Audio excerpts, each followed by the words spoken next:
तेजस्वी यादव ने 200 से अधिक सभाओं को संबोधित करने का आंकड़ा पार कर लिया है। तेजस्वी के कार्यक्रमों को देखकर लगता है कि वे एक साथ नगर निगम से लेकर पंचायत, विधानसभा से लेकर लोकसभा का चुनाव लड़ रहे हैं। रैली रिपोर्ट में आज तेजस्वी यादव की भीषण रैलियों की बात होगी। तेजस्वी को डॉक्टरों ने सलाह दी है कि वे 3 सप्ताह के लिए बेड रेस्ट करें। कोई भी मरीज होता तो यही करता और करना भी चाहिए, लेकिन जिस तरह से तेजस्वी हर दिन सभाएं कर रहे हैं, अपने स्वास्थ्य को जोखिम में डाल रहे हैं। इस हाल में भी कोई 7 सभाएं रोज कैसे कर सकता है? इसी से पता चलता है कि तेजस्वी यादव इस चुनाव में अपना कितना कुछ दांव पर लगाते जा रहे हैं।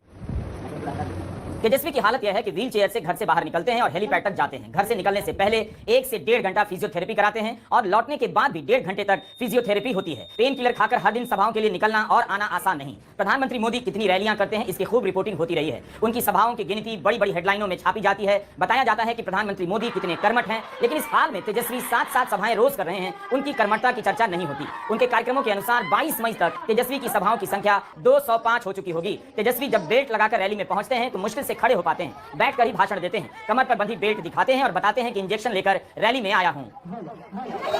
आप लोगों को हम दिखा दें कि हमको चोट काफी है, खड़े होने से मना किया है। बेल्ट पहनना पड़ता है, सुइयां लेना पड़ता है, तब आप लोगों के बीच आए। देखिए, बैठ के ही बोलना पड़ रहा है। डॉक्टर ने जो मेरे को चोट आई है हड्डी में, कमर पे, तो डॉक्टर ने सलाह दिया कि 3 हफ्ते बेड रेस्ट कीजिए, इलाज चलेगा। लेकिन हमने डॉक्टर साहब को बोला बेड रेस्ट हमको जरूरत नहीं है जब तक हम नरेंद्र मोदी जी को बेड रेस्ट नहीं करा देते हैं।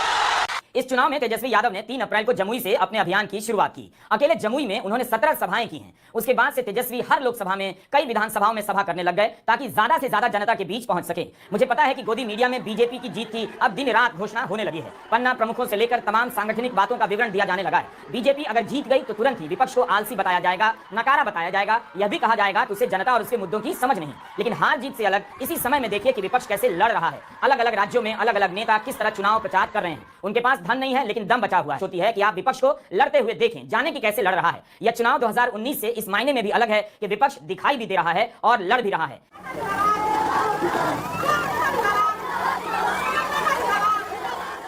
यह राजद के YouTube चैनल का वीडियो है। हेलीकॉप्टर किस हाल में उतर रहा है आप देख सकते हैं। तेजस्वी कहते हैं कि उन्होंने हेलीकॉप्टर को ट्रैक्टर बना दिया। तेजस्वी समझ गए हैं कि अखबार और टीवी से इस वक्त वे नहीं लड़ पाएंगे। इन दोनों जगहों पर मोदी मोदी है। गोदी मीडिया का एक ही जवाब है कि विपक्ष जनता के बीच अब जाकर समा जाए। तेजस्वी ने वही किया। बिहार में सरकार से हटा दिए जाने के बाद तेजस्वी ने विधानसभा में कहा था वे जनता के बीच जाएंगे। उन्होंने अपने इस वादे को ठीक से पूरा किया। 20 फरवरी से लेकर 1 मार्च तक जन विश्वास यात्रा के दौरान तेजस्वी यादव ने 3500 किलोमीटर की यात्राएं की। बिहार के सभी 38 जिलों का दौरा किया। हर दिन 3 से 4 जिलों का दौरा करते थे। 350 किलोमीटर तक की यात्रा करते थे। तब बस से जा रहे थे, अब हेलीकॉप्टर को ट्रैक्टर बना दिया है। धुआंधार रैलियां करने लग गए हैं।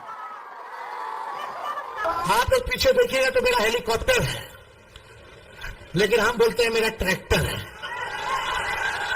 हम और मुकेश सहनी जी अकेले हैं इस हेलीकॉप्टर पर, और हम लोगों को रोकने के लिए प्रधानमंत्री, मुख्यमंत्री, बिहार सरकार के सभी मंत्री, केंद्र मंत्री नड्डा जी, गृह मंत्री अमित शाह जी, राजनाथ सिंह जी, यूपी के मुख्यमंत्री योगी जी, असम के मुख्यमंत्री, फलना चिल्ला ठिकाना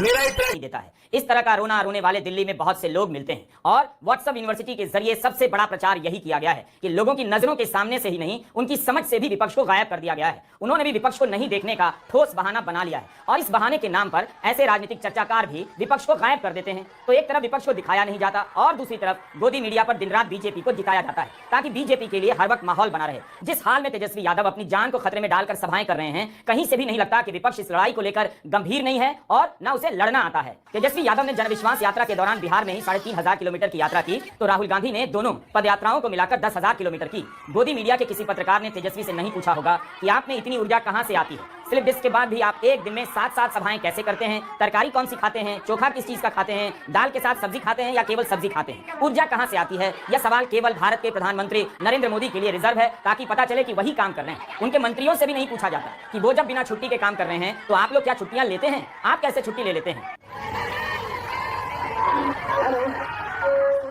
3 अप्रैल से तेजस्वी यादव ने 2024 का चुनावी अभियान शुरू किया। 21 मई तक उनकी सभाओं की संख्या 197 हो गई। 22 मई की 7 सभाओं को मिलाकर तेजस्वी की सभाओं की संख्या 205 हो जाएगी, डबल सेंचुरी से भी ज्यादा। बिहार विधानसभा में भी तेजस्वी यादव ने हेलीकॉप्टर से बिहार को धांक दिया था। धांक देने का मतलब चप्पा चप्पा छान मारना। स्लिप डिस्क होने से पहले तक तेजस्वी एक संसदीय क्षेत्र में 2 से लेकर 3 सभाएं कर रहे थे। हर विधानसभा के 2 ब्लॉक में जा रहे थे। तेजस्वी के साथ साथ विकासशील इंसान पार्टी के मुकेश सहनी भी होते हैं। 2015 में बीजेपी ने मुकेश सहनी को काफी बढ़ावा दिया।